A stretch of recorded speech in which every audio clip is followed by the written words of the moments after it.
카카오가 주가 조작 혐의로 그룹 창립 이래 최대 위기를 맞았습니다. 카카오뱅크 매각에 대한 우려가 커지면서 카카오 주가는 다시 52주 신저가를 경신했습니다. 이창용 한국은행 총재가 가계부채 증가 속도가 잡히지 않으면 금리 인상을 고려할 수 있다고 밝혔습니다. 경기가 나빠지지 않도록 가계부채 문제는 천천히 해결하겠다고 말했습니다. 현대차가 사우디아라비아에 연간 5만 대를 생산할 수 있는 자동차 조립 합작 공장을 짓기로 했습니다. 이 공장은 현대차가 중동 지역에 건설하는 첫 생산 거점입니다. 셀트리온과 셀트리온 헬스케어의 합병안이 주주총회를 통과했습니다. 서정진 회장은 모든 주식 매수 청구권을 받아내서라도 합병안을 관철하겠다고 밝혔습니다.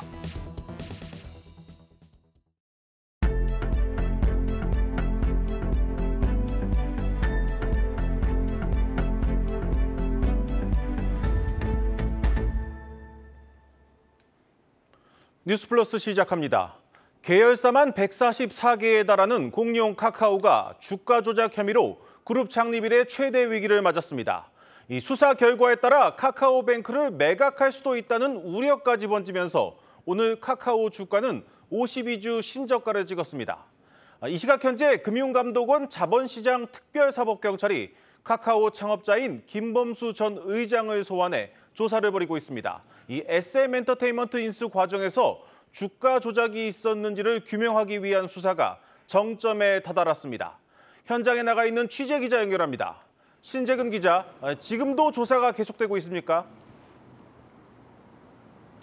네, 오전 10시부터 시작된 김범수 전 의장에 대한 조사는 이곳 금융감독원 14층에서 오후 5시 현재까지 진행되고 있습니다. 앞서 오전 조사가 마무리가 됐고 오후 조사가 추가로 이루어지고 있는 건데요. 김 전 의장이 받는 혐의는 시세 조종입니다. 특사경은 김 전 의장이 경쟁 상대인 하이브의 공개 매수를 방해할 목적으로 2,400여 원을 들여 SM의 주가를 의도적으로 끌어올린 과정을 보고받거나 지시했을 것으로 판단하고 있습니다. 이를 금감원 측에서 어떻게 규명할지가 핵심이 될 전망인데요. 김 전 의장은 오늘 오전 금감원에 도착한 직후 SM엔터테인먼트 주가 시세 조종에 대한 보고를 받고 지시를 내렸는지에 대한 취재진 질문에 아무 말도 하지 않았습니다. 주가 조작 혐의 인정하십니까? 대신 창사 이래 카카오가 최대 위기를 맞은 것에 대한 입장을 묻는 질문에는 성실히 조사에 임하겠다고만 답하며 말을 아꼈습니다. 네, 신 기자. 그런데 이번 소환 조사를 검찰이 아닌 금융감독원 특사경이 하는 이유는 뭡니까? 네, 금감원 특사경이 시세 조종 같은 자본시장 분야, 불공정거래 분야에서 전문성을 갖고 있다고 검찰이 판단했기 때문입니다. 특사경은 금융위산화 증권선물위원회 위원장이 긴급 중대한 패스트트랙 사건으로 선정해 검찰에 이첩한 자본시장 불공정거래 사건 중 남부지검이 지휘한 사건을 처리하는데요. 1차적으로 금감원 불공정거래 관련 조사국에서 카카오의 시세조종 행위가 인정된다고 보고 이를 검찰로 넘겼고 검찰이 특사경에 수사 지휘 권한을 위임한 겁니다. 네, 그렇다면 오늘 소환 조사가 끝나면 이 김범수 전 의장은 어떻게 되는 겁니까? 조사를 마치게 되면 특사경에서 구속영장 신청 여부를 결정할 것으로 보입니다. 앞서 특사경은 카카오의 핵심 인사인 배재현 투자총괄대표에 대해 자본시장법 위반 혐의로 서울 남부지방법원에 구속영장을 신청했고 법원은 구속영장을 발부했습니다. 금감원은 카카오의 시세조종 혐의 입증과 관련해서 강한 자신감을 내비치고 있는데요. 이복현 금융감독원장은 지난 7월 카카오의 실체 규명에 대한 자신감을 갖고 있다고 말했습니다. 실제 특사경은 카카오 실무진들의 시세 조종 정황이 담긴 통화 녹음 파일과 문자 등을 확보한 것으로 전해졌습니다.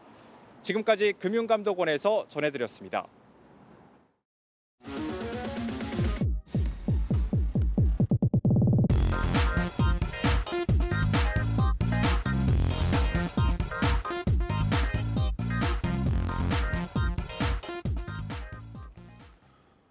이슈 플러스로 이어가겠습니다. 산업부 박혜린 기자 나왔습니다.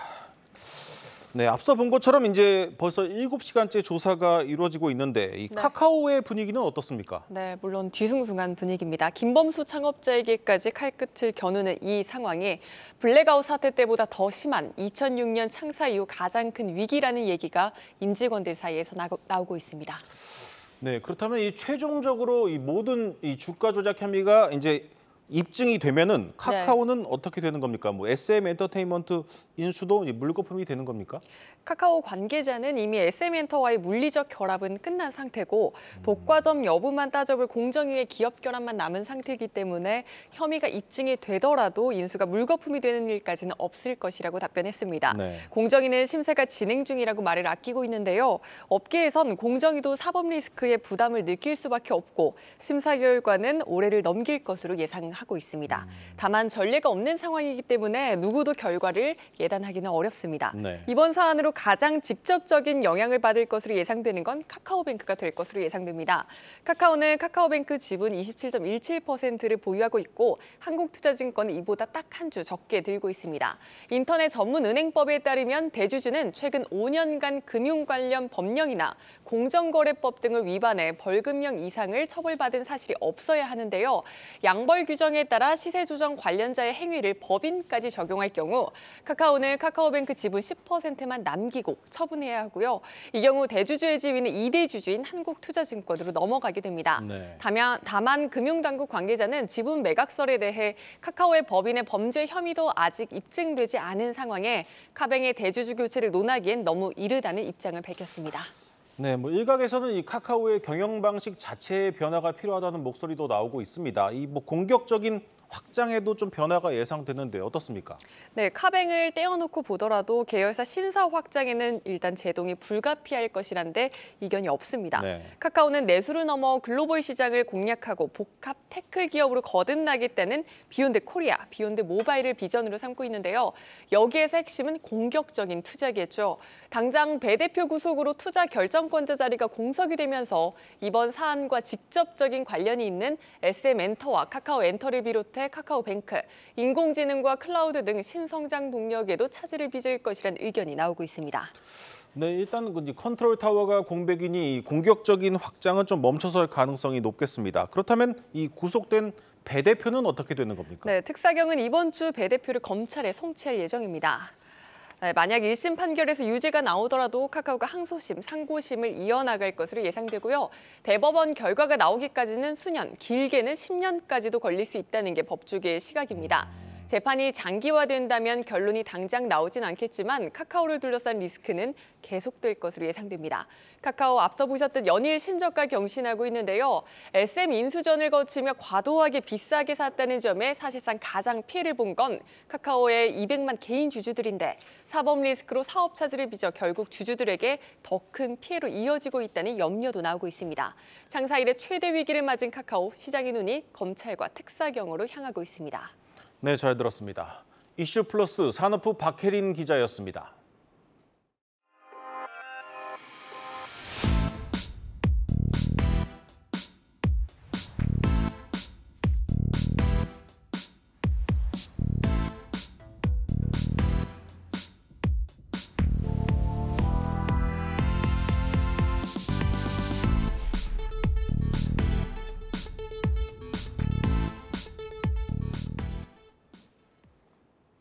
현대차가 사우디아라비아에 연간 자동차 5만 대를 조립할 수 있는 합작 공장을 세우기로 했습니다.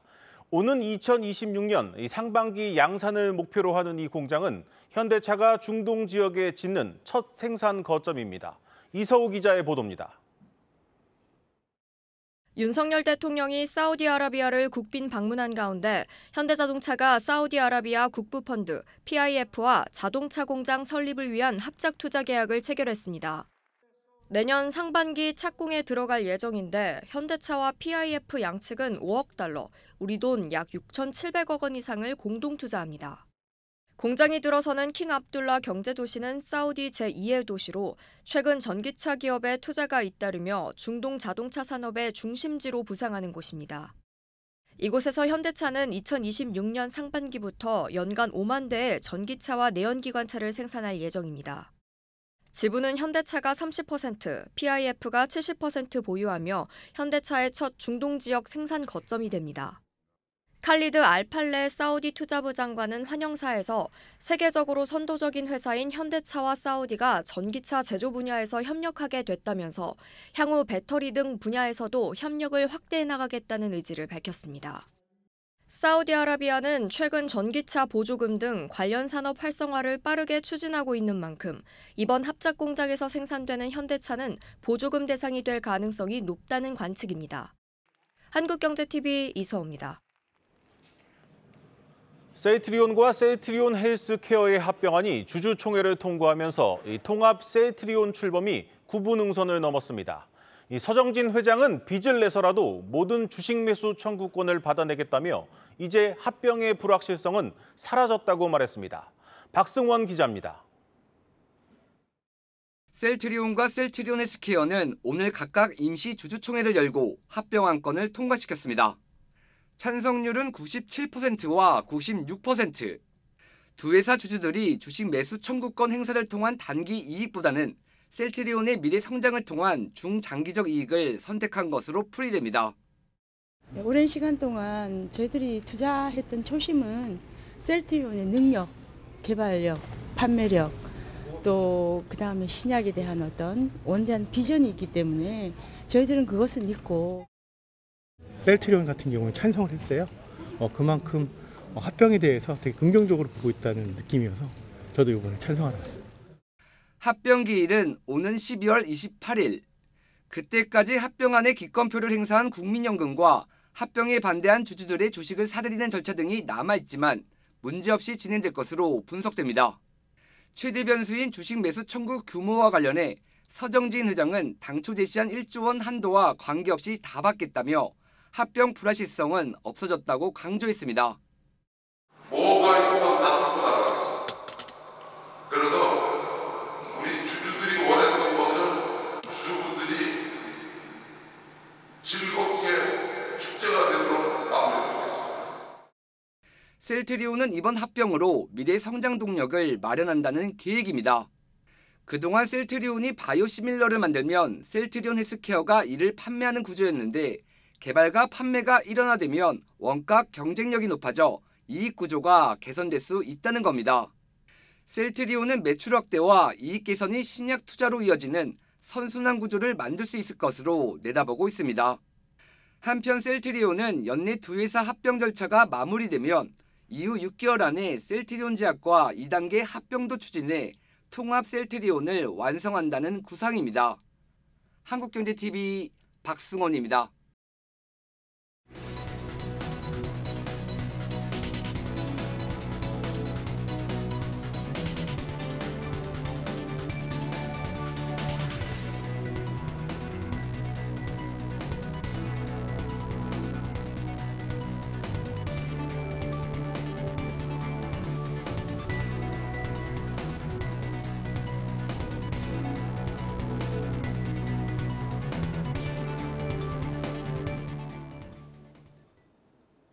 마켓플러스입니다.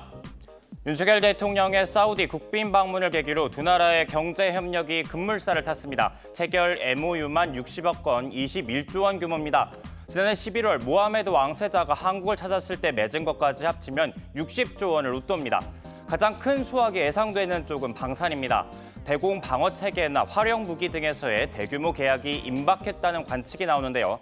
다만 대통령실은 말을 아끼고 있습니다. 사우디가 어떤 무기 체계를 샀다, 또 얼마를 줬다는 등의 내용이 주변 국가에 알려질까 봐 민감해한다는 거죠.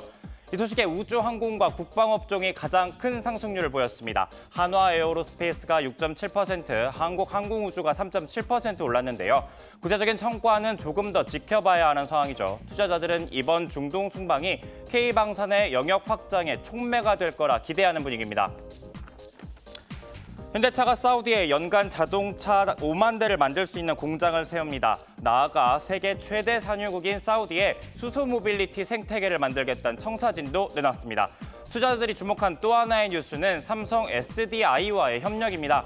삼성 SDI는 오늘 오전 7시 반께 공시를 내고 현대차와 전기차 배터리 공급 계약을 체결했다고 알렸습니다. 2026년부터 7년간 헝가리 공장에서 만든 배터리를 현대차 유럽 공장에 공급할 계획인데요. 이를 시작으로 차세대 배터리 플랫폼 개발까지 협력을 확대합니다. 지난 2020년 이재용 삼성전자 회장과 정의선 현대차그룹 회장의 만남이 이루어졌었죠. 그간 두 그룹의 총수가 사업 협력을 위해 직접 만난 일이 없어서 당시 관심을 끌었습니다.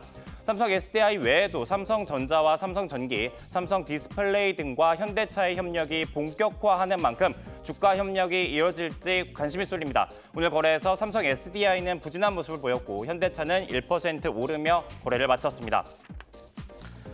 키움증권이 영풍재지 하한가에 유탄을 맞았습니다. 5천억 원에 달하는 미수금이 발생했다는 사실이 알려졌기 때문인데요.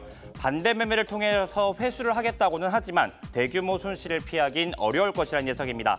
장초반 20% 넘게 빠진 키움증권 주가는 반등에 실패하면서 결국 급락 마감했습니다. 증권가 전망도 어둡습니다. KB증권은 키움증권의 연간 영업이익 추정치를 2천억 원 이상 내렸습니다. 추가 손실 가능성도 있는데요. 영풍재지 모기업 대한금속이 영풍재지 주식을 담보로 대출을 받은 바 있어서 주가가 더 떨어질 수 있다는 겁니다. 리스크 관리를 위해서 키움증권은 부랴부랴 다른 종목들의 미수거래 증거금률을 높였습니다. 코스피의 한미반도체와 이수페타시스, 에코프로비엠과 에코프로 등이었는데요. 증거금률을 기존 40%에서 100%로 높이고 신용과 담보대출을 막았습니다. 증권가는 이들 종목이 2차 전지와 로봇, 반도체 등 개인 투자자들의 관심이 높았던 만큼 이 결정으로 수급이 꼬일 수 있다는 걱정이 나옵니다. 지금까지 마켓플러스였습니다.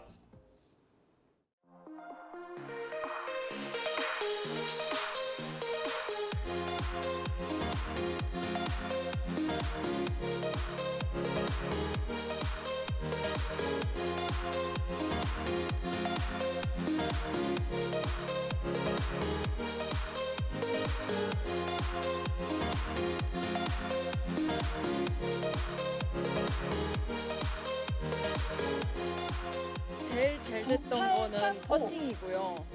이게 제일 기억에 남는 건 제가 티샷 미스를 했는데 그게 라이트를 딱 맞고 튀어나와서 살았던 게 그게 제일 기억에 남네요. 초대 챔피언이자 이렇게 가을에 우승하게 돼서 진짜 너무 행복한 것 같아요.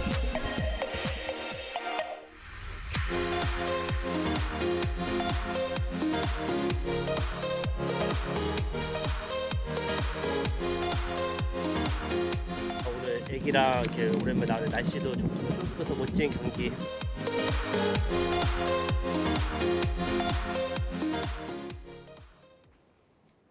높은 금리와 강력한 규제에도 가계부채 증가세가 꺾일 기미가 보이지 않자 기준금리를 올려야 한다는 목소리가 나오고 있습니다. 이 한국은행이 때를 놓쳤다는 비판이 나오는 가운데 이창용 총재는 가계부채 문제는 일단 규제로 풀어가겠다는 기존 입장을 그대로 고수했습니다. 김채영 기자입니다. 지난 9월 말 기준 국내 은행권 가계대출은 1,080조 원. 국제금융협회에 따르면 한국의 국내 총생산 대비 가계부채 비중은 2분기 말 기준 101.7% 수준으로 전 세계에서 스위스, 호주, 캐나다에 이어 네 번째로 높습니다. 오늘 진행된 한국은행 국정감사에서도 사상 최대치를 기록한 가계대출에도 기준금리를 동결한 한국은행에 대한 비판이 이어졌습니다. 한은이 기준금리를 동결하고 있는 것 자체가 대출을 늘리는 하나의 요인으로 지적될 수도 있지 않습니까? 이 총재는 금리를 급격하게 올리면 부작용이 생길 수 있는 만큼 금융시장 상황을 고려해야 한다는 입장을 밝혔습니다. 문제는 저희들이 금리를 더 올릴 경우에 물론 가계대출을 잡을 수 있습니다. 그러나 그로 인해 생기는 금융시장의 안정 문제는 어떻게 할 것이며. 이 총재는 지난 19일 진행된 금융통화위원회 기자회견에서도 금리 인상보단 미시적 정책으로 가계부채 관리를 먼저 해보겠다는 입장을 밝혔던 바 있습니다. 가계부채는 미시적인 방법으로 조정해보고 안 되면 그 다음에 생각하겠다. 그럼 안 될 경우에는 올릴 수도 있는 거죠. 기회를 놓쳤다 이렇게 생각하지 않고. DSR, LTV 등 미시적인 조정을 통해 가계부채 관리를 해보고 그럼에도 효과가 미미하다면 거시적 접근을 고려해보겠다는 겁니다. 금리를 올리면 대출자의 상환 부담이 늘어나면서 취약 차주가 확대되는 만큼 여러 방면을 고려해 신중하게 접근하겠다는 뜻으로 풀이됩니다. 금리를 덜 올린 것이 아니냐는 지적에 대해선 이렇게 반박했습니다. 작년에 300bp 올린 것은 저희가 물가 수준이 미국이 거의 10%까지 올라가고 저희는 6% 올라갈 때 거의 미국 이상으로 올렸다고 저는 생각하고요. 지난 금통위에서 금통위원 6명 중 5명은 25bp 추가 인상 가능성을 열어놓은 상황. 다만 미국 연준이 올해 안에 50bp 이상 추가 인상을 하지 않는 이상 한국은행은 동결을 통한 긴축을 당분간 계속 이어갈 것이란 전망이 나옵니다. 한국경제TV 김채영입니다. LS전선이 글로벌 해저 케이블 시장 공략에 본격적으로 나섰습니다. 올해 인수한 LS 마린 솔루션에 해저 케이블 시공 능력까지 더해지면서 이제는 제작부터 시공까지 일괄 수주를 노리고 있습니다. 이를 위해 미국과 베트남에 현지 공장을 건설하는 방안도 검토하고 있습니다. 고영욱 기자의 보도입니다. LS전선의 해저 케이블 생산 거점인 동해 사업장입니다. 3조 8천억 원 규모의 해저 케이블 수주 물량이 쉴 새 없이 만들어지고 있습니다. 여러 가닥의 도체를 합쳐 전류가 흐르는 통로를 만들고 전기가 밖으로 새지 않도록 절연제를 입힙니다.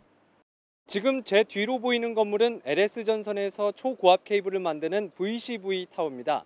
이곳에서는 케이블을 수직으로 길게 내린 뒤 절연 공정을 합니다. 절연제를 중력 방향으로 골고루 입혀 품질을 높이는 겁니다. 완성된 해저 케이블은 전용 땅굴로 이동해 LS 마린 솔루션 배에 실립니다. 이 배는 해저 케이블 설치를 위해 만들어진 특수선입니다. 바다 한가운데서도 파도나 조류에 흔들리지 않고 케이블을 안정적으로 설치할 수 있는 기술이 적용됐습니다. LS 전선과 LS 마린 솔루션은 지난달 전남 안마 해상풍력 사업 우선 협상 대상자로 선정되면서 첫 시너지를 냈습니다. LS 전선과 저희는 전력 케이블 시공 사업뿐만 아니라 최근에 부상하고 있는 해상 풍력 시장에 이제 같이 진출하면서 시너지가 실적으로 이어지고 있습니다. 내년도 매출은 한 1,000억 정도 예상하고 있고 LS전선은 이들 2개 회사와 함께 앞으로 해저 케이블 턴키 수주에 본격적으로 나설 예정입니다. 목표 시장은 대규모 해상풍력단지 건설이 늘고 있는 아시아와 미국입니다. 특히 LS전선은 곧 미국에 해저 케이블 공장을 짓는 투자를 결정할 예정입니다. LS전선 아시아도 베트남에 현지 기업과 합작 공장을 짓는 안을 검토하고 있습니다. LS 마린 솔루션은 최근 대만에 영업 거점을 마련해 2조 5천억 원 규모의 해저 시공 사업권 수주를 준비하고 있습니다. 한국경제TV 고영욱입니다.